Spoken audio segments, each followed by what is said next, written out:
Hello friends, இன்னைக்கு நம்ம வீடியோவில் கிர்ச்சாஃப்ஸ் லாவை பற்றி தான் பார்க்க போகிறோம். கிர்ச்சாஃப்ஸ் லாவில் பார்த்தீங்கன்னா மொத்தம் 2 லா இருக்குது.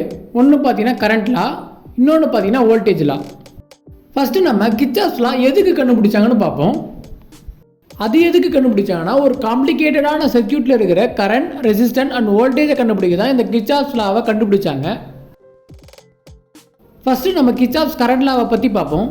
அதோட டெஃபினிஷன் என்னன்னா, the algebraic sum of currents entering and leaving a junction in an electrical circuit must be 0. என்ன ஃப்ரெண்ட்ஸ், ஒன்றுமே புரியல, புரியுற மாதிரி சொல்கிறேன். ஸோ ஃபுல்லாக வீடியோ பாருங்கள். இப்போ ஒரு எலக்ட்ரிக்கல் சர்க்யூட்டில் 2-3 கரண்ட் பாத் மீட் பண்ணுற இடத்த தான் நம்ம ஜங்ஷன் ஆர் நோட்ஸ்னு சொல்கிறோம். ஸோ இந்த ஜங்ஷனில் பார்த்தீங்கன்னா எந்த அளவுக்கு கரண்ட் என்டர் ஆகுதோ அந்த அளவுக்கு கரண்ட் வெளியே போகும். அதாவது சப்போஸ் இப்போ இந்த ஜங்ஷனில் பார்த்தீங்கன்னா 3 கரண்ட் பாத்துலேருந்து கரண்ட் என்டர் ஆச்சுன்னா அதே லெவலுக்கு கரண்ட் பார்த்தீங்கன்னா வெளியும் போகும். ஸோ அதனால் பார்த்தீங்கன்னா இந்த ஜங்ஷனில் பார்த்தீங்கன்னா 0 கரண்ட் தான் இருக்கும். ஸோ இதுதான் இந்த கிர்ச்சாஃப்ஸ் கரண்ட் லா சொல்கிறாங்க.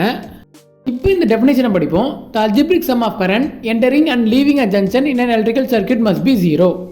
ஸோ இப்போ உங்களுக்கு இந்த கிர்ச்சாஃப்ஸ் கரண்ட் லாவை பற்றி புரிஞ்சிருக்கும் நம்புகிறேன். இப்போ நம்ம கிர்ச்சாஃப்ஸ் வோல்டேஜ் லாவை பற்றி பார்ப்போம்.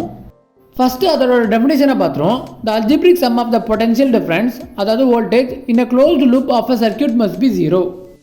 என்ன ஃப்ரெண்ட்ஸ், இதுவும் ஒன்றும் புரியல. ஸோ புரியுற மாதிரி சொல்கிறேன், ஃபுல்லாக வீடியோ பாருங்கள்.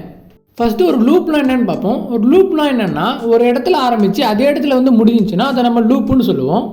ஸோ இந்த மாதிரி ஒரு க்ளோஸ்டு லூப்பில் இருக்கிற வோல்டேஜை நம்ம ஆட் பண்ணோம்னா அது 0 வரும். அது ஏன்னா அந்த வோல்டேஜ் அந்த லூப்பில் ஒரே இடத்துல ஆரம்பித்து திரும்ப அதே இடத்துல வந்து முடியுதுனால அந்த வோல்டேஜோட வேல்யூ 0 தான் இருக்கும்.